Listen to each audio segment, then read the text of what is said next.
Welcome to Architrave Gaming. I'm the Archmaster. Nice of you to drop by. This video is a quick preamble to one that we will have following it, where we talk about changes we have made to our game system. But the reason why we have made those changes are in this video. And so the topic is diegetic immersion as the priority in tabletop role-playing games. Or just what I call the Arch game. So, the Arch game, as we all know, consists of four main quadrants, or pillars. I call them quadrants, to differentiate them from the pillars of adventure. So, the first of the four quadrants are verisimilitude, the appearance of the world being real. It's the believability of the world. You could call that immersion into the world. I feel like I'm in a real place. That escapism, the transportation to another place. Second quadrant of the Arch game, the Arch dream, the most fun you can have with your brain, as I call it, is the flow state. That is immersion into the mechanics, into the activity. And of course, that kind of immersion requires threat, challenge, etc. It has to pose a challenge that is just beyond your current abilities. You can look up Mihai Csikszentmihalyi's information on the flow state and how to achieve that. But that is why the mechanics are important. The third quadrant of the Arch game, the Arch dream, is what you could call engrossment. It is the immersion into the emotions of the activity, the drama, the character relationships, that sort of thing. This is something that BLG really prioritizes. It's the people, the characters, the interactions. And the fourth quadrant of the Arch game, the Arch dream, is what I just call immersion. It is immersion into the character. It's character immersion, where you feel like you are them, you are inside their head, you are looking at this world through the perspective of this character. And of course, we have a video about role-playing the portrait of your soul in order to achieve maximum immersion, but that's separate. So those are your four quadrants. Your four types of immersion, your four quadrants of the Arch game, the activity, the hobby that so-called TTRPGs have been pointing toward this whole time. They've been catching glimpses of it, but the Arch game is the actual hobby that is the fulfillment of all of this. All of the TTRPGs we've been playing. The Arch game is the actual goal that we should be going for if we're trying to have the most fulfilling and maximized experience. So, how do you achieve these four quadrants? How do you get verisimilitude, flow state, engrossment, and immersion? All four types of just total engagement, total immersion, locking in, focus, you're there. That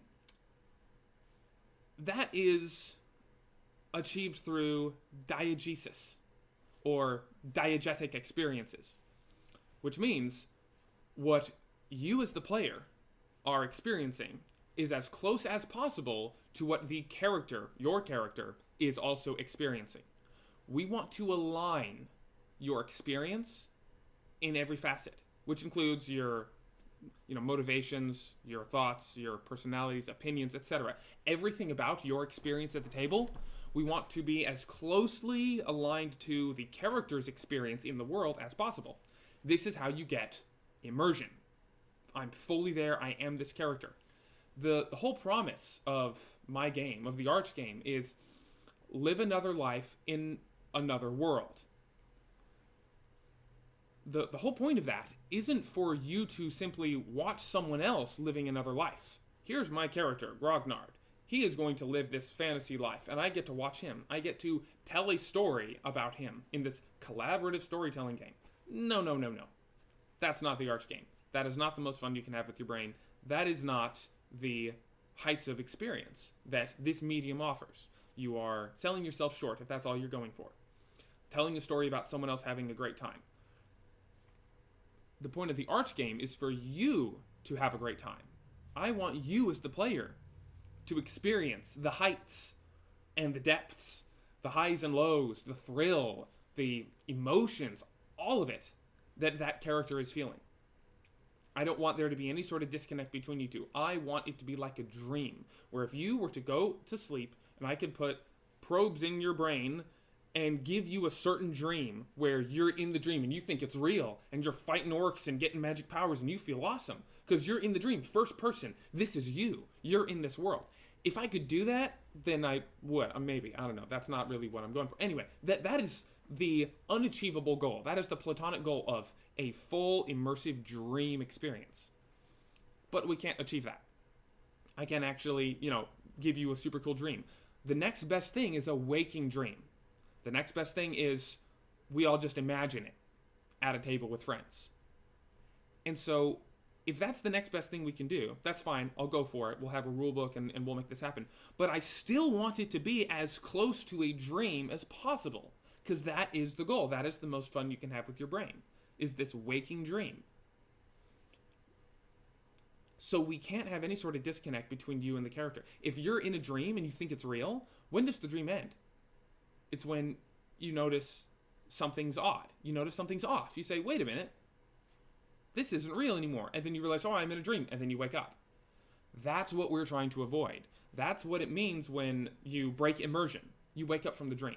We don't want that. We want you to stay in the dream, which means everything has to feel real. There has to be strong verisimilitude. The gameplay itself has to be so engaging and so challenging that you're in the flow state. You're locked in. You don't have time to scroll on your phone because, oh no, I'm about to die. And so you're locked in. We want there to be emotional investment, because that makes all of this meaningful. So the characters, the drama, your own plots, the plots of the enemies, everything that's going on in the world has to be emotionally engaging. And of course, you have to be inside your character's head. All of this only works if you feel like you are that character. So again, we're circling back to the necessity of everything you're experiencing at the table being what the character is experiencing at the table. This is why it's so important to focus on the little things, the things that may seem little but are actually extremely important. If you're asleep in your bed dreaming, it may seem like a little thing for someone to touch you, but you might wake up. It may seem like a little thing for them to whisper or to talk, but you might wake up. And definitely loud clapping and, shaking you awake is definitely going to wake you up. We're trying to avoid all that, all distractions. So this is why it's important, for instance, to speak in the first person. I walk up to the bartender and put a copper piece on the bar and say, hey, I'll take an ale. Not, Grognard approaches the bar and pays for an ale. That's not immersive. You're not in your character's head. Now you're in the third person. You're isometric. You're looking down at Grognard, telling him what to do. You're not Grognard in that moment. You're talking about Grognard in the third person. You never have a dream where you're in the third person. A dream is always in the first person. That's how you stay immersed, right? Same thing with meta talk, talking to other players instead of other characters.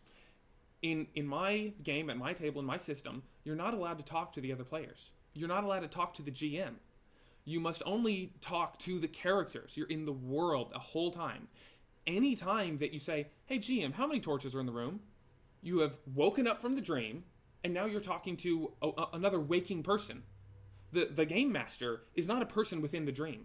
He's a person in the waking world. So you have left the dream world, and now you're talking to someone in the waking world. That's not how you have maximum immersion. You must stay in the dream world. And so you say, I look around the room for torches. Not, hey GM, how many torches are there? Right? Stay immersed. And this may seem like a tiny thing. Really? You're making a big deal out of that? Yes. This is extremely important, among many other things. You must stay in the world. You must stay in the dream. Don't wake up. Don't talk to players. Don't talk to the GM. Be in your character's head. First person. Describe the actions. You don't see the character sheet of the world around you. You're just in the world the whole time. That is immersion. That's being in a waking dream, where you're in a fantasia. You're just dreaming the whole time. And then, of course, that's one thing, and that's useful. The rest of the quadrants have to be there. There has to be verisimilitude. This is why the world itself has to be believable and real to you. You have to understand, okay, this is a consistent world, consistent rules, accurately simulated. We can't have hand-wavy stuff. And of course, the game has to be challenging enough, flow state, all that. So anyway, all that to say,